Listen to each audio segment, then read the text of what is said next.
Gentlemen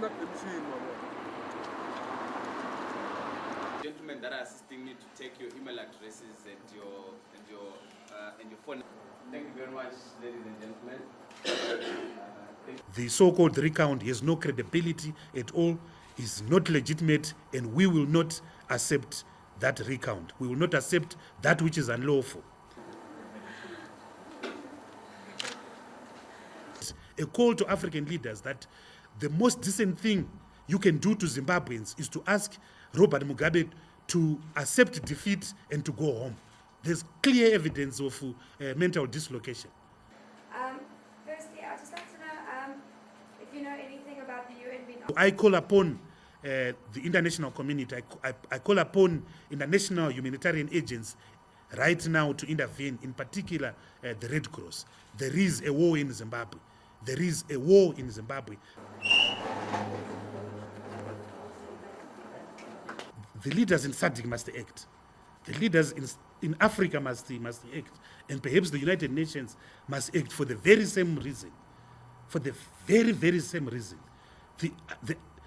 If democracy fails in Zimbabwe, what options are you leaving to the people of Zimbabwe?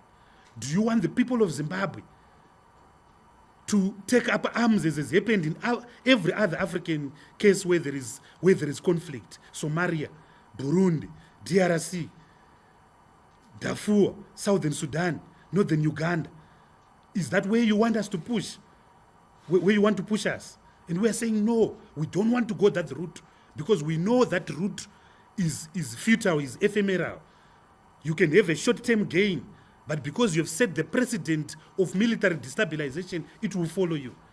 And there's a crisis in Zimbabwe. Look at the arms that were turned away from Durban 2 days ago. What about the arms that are coming through other friends who will not be as visible as the Durban situation was? And so we are saying, please stand up to the dictator, look the dictator in the eye, and let the dictator blink. And I hope that message. Will be heard. So our options, yes, they are limited, but we are going to remain exercising restraint. We're going to refuse to be seduced to take up the normal African matrix of violence, of arms, of little rebel movements in the eastern highlands of Zimbabwe. We refuse that. We fought the injustice of apartheid.